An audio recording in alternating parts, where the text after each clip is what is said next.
नमस्कार, आप सभी का स्वागत है। हम लोग संक्रमण धातु संकुलनों के चुंबकीय गुण के बारे में अध्ययन कर रहे थे। इससे पहले जो हमने अध्ययन किया था उसके अंदर हम चुंबकीय व्यवहार के बारे में अध्ययन कर रहे थे। तो चुंबकीय व्यवहार में हमने पढ़ा था कि संक्रमण धातु संकुल सामान्यतः अनुचुंबकीय, प्रतिचुंबकीय, फेरोचुंबकत्व के गुण इनमें पाए जाते हैं। तो उसी कड़ी में हम इसका आगे अध्ययन करेंगे चुंबकीय व्यवहार के बारे के अंदर। तो हम पढ़ रहे थे फेरोचुंबकत्व या लौह चुंबकत्व। तो हम जानते हैं कि यदि जो संकुल है उनके इलेक्ट्रॉन एक दूसरे के विनिमय युग्मन या फिर उनके जो इलेक्ट्रॉन है उनका चक्रण समांतरण है, तो उनके अंदर अनुचुंबक होने के साथ साथ उनके अंदर फेरोचुंबकत्व के गुण भी पाए जाते हैं। अर्थात तो उसको यदि चुंबकत्व क्षेत्र में रखा जाता है तो उनके अंदर एक स्थायी चुंबकत्व के गुण आ जाते हैं। तो उसके बाद में यदि हम उसका ताप बढ़ाते हैं तो उसके जो फेरोचुंबकत्व जो यौगिक होता है उसका व्यवहार अनुचुंबकीय हो जाता है और उस ताप को हम क्यूरी ताप कहते हैं। इस ताप पर कोई भी फेरोचुंबकत्व जो संकुल होता है वह अनुचुंबकीय व्यवहार दर्शाने लग जाता है और आयरन व कोबाल्ट व निकल के लिए क्यूरी ताप का मान क्रमशः 1043, 1404 तथा 431 केल्विन होता है। उसके बाद में आता है फिर विपरीत फेरोचुंबकत्व। इसमें विनिमय युग्मन के पड़ोसी परमाणु के इलेक्ट्रॉन का चक्रण समांतरित होने के स्थान पर विपरीत होता है। अर्थात विपरीत फेरोचुंबकत्व का एकदम अपोजिट होता है। तो फेरोचुंबकत्व में पड़ोसी के परमाणु के इलेक्ट्रॉनों का चक्रण समांतरित होता है और यहाँ पे बिल्कुल विपरीत होगा, अर्थात विपरीत चक्रण होगा। इस प्रकार के क्रिस्टल का कुल मिलाकर चुंबकीय आघूर्ण शून्य हो जाता है। एक निश्चित ताप पर विपरीत समांतर विनिमय युग्मन एकदम लुप्त हो जाता है और यौगिक अनुचुंबकीय हो जाता है। इस ताप को नील ताप, जिसे अपन Tn या विपरीत फेरोचुंबकीय ताप भी कहते हैं। जैसा कि अपन चित्र में देख रहे हैं कि यहाँ पे जो इलेक्ट्रॉन है, पड़ोसी परमाणु की जो इलेक्ट्रॉनों का चक्रण है वो विपरीत है। इस वजह से इस प्रकार के संकुलों का जो व्यवहार होगा वो विपरीत फेरोचुंबकीय होगा। सामने जो चित्र दिया हुआ है इसके अंदर चुंबकीय प्रवृत्ति काई और तापमान, जिसको केल्विन में दिया हुआ के अंदर एक ग्राफ दिया हुआ है। तो इसके अंदर अनुचुंबकीय, फेरोचुंबकीय और विपरीत चुंबकीय और प्रतिचुंबकीय पदार्थों को दर्शाया गया है। तो अपन देखते हैं कि जब जो प्रतिचुंबकीय होते हैं उनके लिए कितना तापमान बढ़ाओ वो प्रतिचुंबकीय होते हैं, क्योंकि उनके अंदर एक इलेक्ट्रॉन नहीं होते हैं। जब अपन बात करते हैं विपरीत फेरोचुंबकीय की, तो जब तापमान कम होता है तो उनके अंदर चुंबकीय प्रवृत्ति लगभग कम होती है, लेकिन जैसे ही तापमान बढ़ाते हैं तो एक निश्चित तापमान होता है जिसे अपन नील ताप भी कहते हैं, वहाँ पर आकर ये अनुचुंबकीय के परमाणु की तरह व्यवहार करने लग जाते हैं या अनुचुंबकीय संकुलों की भांति व्यवहार करने लग जाते हैं। लेकिन फिर यदि हम तापमान बढ़ाते रहते हैं तो फिर वो वापस विपरीत या उनके अंदर फेरोचुंबकत्व के गुण खत्म हो जाते हैं। जो अनुचुंबकीय जो होता है उनके लिए कम तापमान के अंदर अनुचुंबकीय गुण या चुंबकीय प्रवृत्ति ज़्यादा होती है, लेकिन जब अपन तापमान बढ़ाते जाते हैं तो उनका अनुचुंबकीय का गुण कम होता जाता है या फिर चुंबकीय प्रवृत्ति कम होती जाती है। जब अपन बात करते हैं फेरोचुंबकीय पदार्थों की, तो कम तापमान पर चुंबकीय प्रवृत्ति इनकी बहुत ज़्यादा होती है, लेकिन जब हम तापमान बढ़ाते हैं तो इनके अंदर अनुचुंबकीय गुण आना शुरू हो जाते हैं, जिसको अपन और उस तापमान को अपन क्यूरी तापमान कहते हैं या फिर TC से इसको चित्र में दर्शाया गया है। तो इसमें चित्र में साफ दर्शाया गया है कि फेरोचुंबकीय तथा विपरीत फेरोचुंबकीय पदार्थों के व्यवहार क्रमशः क्यूरी ताप Tc व नील ताप Tn पर अनुचुंबकीय हो जाता है। फिर नंबर 5 आता है फेरी चुंबकत्व। यह फेरोचुंबकत्व व विपरीत फेरोचुंबकत्व के बीच का प्रभाव होता है, जिसमें विपरीत चुंबकीय आघूर्ण एक दूसरे को कुछ सीमा तक तो नष्ट करते हैं लेकिन पूर्ण रूप से नहीं करते, अतः इनका कुछ चुंबकीय आघूर्ण होता है और यह गुण Fe3O4 में पाया जाता है। तो वहाँ पे अपन ने देखा था जो फेरोचुंबकीय थे उनके अंदर सारे जो इलेक्ट्रॉन है वो समांतरण थे। यहाँ पे 2 इलेक्ट्रॉन समांतरण है, फिर 1 इलेक्ट्रॉन विपरीत है, फिर 2 समांतरण 1 विपरीत है। इस तरह विपरीत और समांतरण का जो मान है वो ओवरऑल समांतरण हो जाता है। तो इस वजह से इसके अंदर कुछ ना कुछ चुंबकत्व गुण या फिर चुंबकत्व गुण पाए जाते हैं। फिर उसके बाद में आता है चुंबकीय प्रवृत्ति के निर्धारण की विधियाँ। तो चुंबकीय प्रवृत्ति निर्धारण की सामान्यतः 2 विधियाँ होती है। पहली होती है गोई विधि और दूसरी है फैराडे विधि। तो सबसे पहले अपन अध्ययन करेंगे फिर गोई विधि के बारे में। तो गोई विधि के अंदर चुंबकीय प्रवृत्ति ज्ञात करने के लिए किसी पदार्थ के चुंबकीय प्रवृत्ति एवं आघूर्ण ज्ञात करने की यह एक सरल एवं उत्तम विधि है।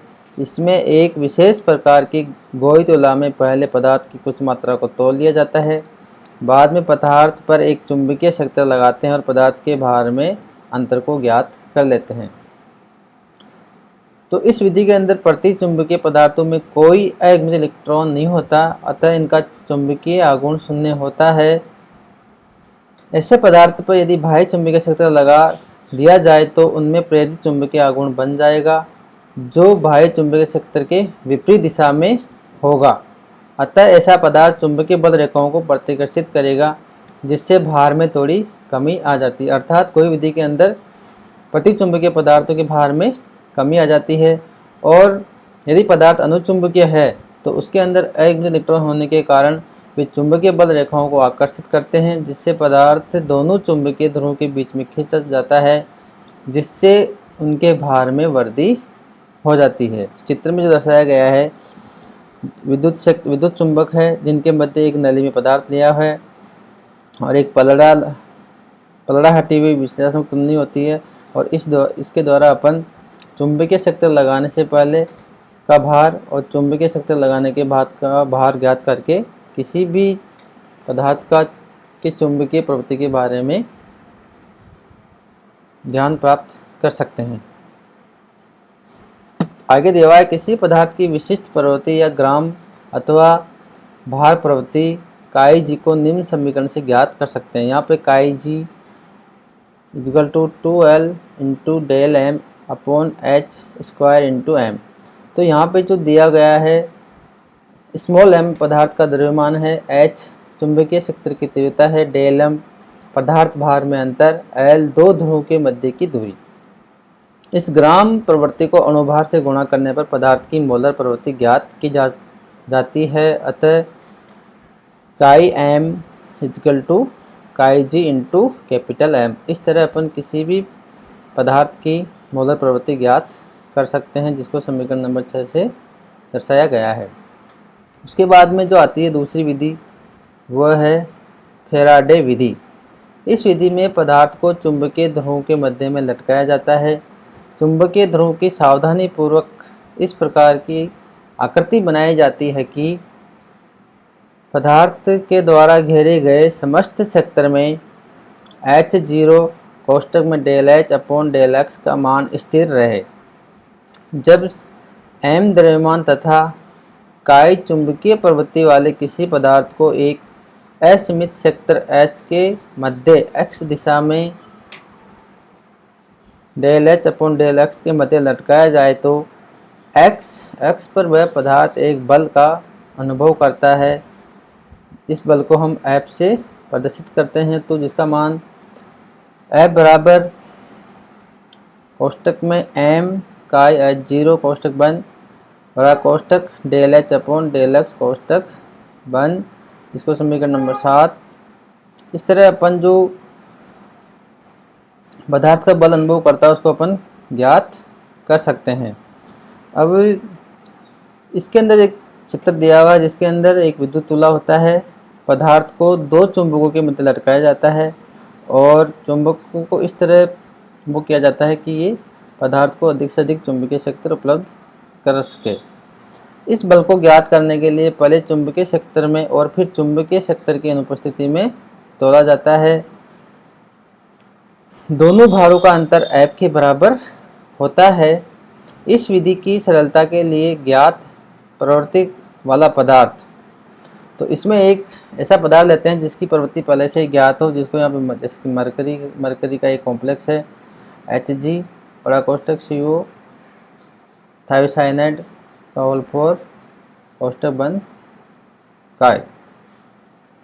तो इसका मान जो होता है लगभग 16.44 इंटू 10⁶ सेंटीमीटर क्यूब पर मोल होता है। तो इस पर लगने वाला जो बल ज्ञात करते हैं, यदि इस मानक और अज्ञात दोनों यौगिकों पर समान चुंबकीय क्षेत्र एवं प्रवणता को लगाया जाए तो दोनों की तुलना से अज्ञात यौगिक की चुंबकीय प्रवृत्ति को ज्ञात किया जाता है। अतः Fs अपॉन Ms काई S equal to Fu upon Mu काई U, समीकरण नंबर 8 है।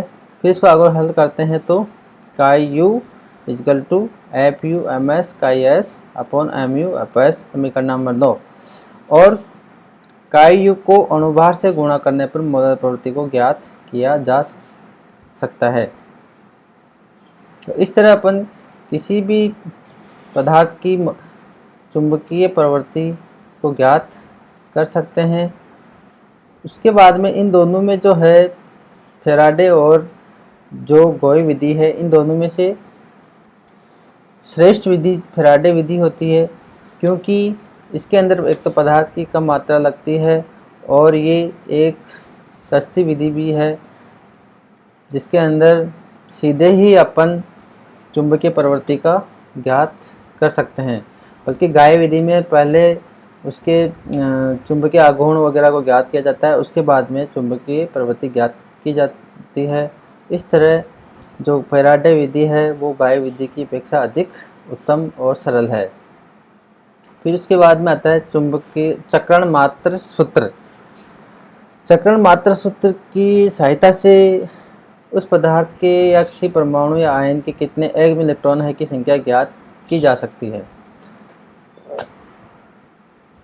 इसके लिए चुंबकीय आघूर्ण के चक्रण मात्र सूत्र का उपयोग किया जाता है, जिसके अनुसार म्यू इक्वल टू बड़ा कोष्टक 4s छोटा कोष्टक s प्लस 1 छोटा कोष्टक बंद बड़ा कोष्टक बंद 1/2 इक्वल टू 2 बड़ा कोष्टक s छोटा कोष्टक s प्लस 1 बड़ा कोष्टक बंद 1/2, जो समीकरण अर्थात म्यू बराबर यहाँ पर हो जाता है 2s ss प्लस 1 कोष्टक पर 1/2, जहाँ s कुल चक्रण कोणीय आघूर्ण क्वांटम संख्या है, जो कि परमाणु या आयन के अयुग्मित इलेक्ट्रॉन n के साथ s बराबर n/2 द्वारा संबंधित होता है। अर्थात म्यू बराबर बड़ा कोष्टक n छोटा कोष्टक n प्लस 2 छोटा कोष्टक और बड़ा कोष्टक बंद 1/2। तो इस तरह अपन किसी भी जो इलेक्ट्रॉन या के अंदर उपस्थित इलेक्ट्रॉनों की संख्या ज्ञात करके उसके चुंबकीय आघूर्ण या चक्रण स्पिन ओनली या चक्रण मात्र को अपन ज्ञात कर सकते हैं। तो सारणी दी हुई, इसमें कुछ चक्रण संकुलों के प्रायोगिक एवं प्रकलित चुंबकीय आघूर्ण मान है। तो यहाँ म्यू प्रायोगिक और म्यू प्रकलित के मान बोर मैग्नेट के अंदर दिए हुए हैं। जैसे कि अपन एक देख लेते हैं एग्जाम्पल, क्रोमियम 3+ के लिए डी कक्षक में इलेक्ट्रॉनों की संख्या इसके अंदर 3 है, तो अयुग्मित इलेक्ट्रॉनों की संख्या भी 3 है।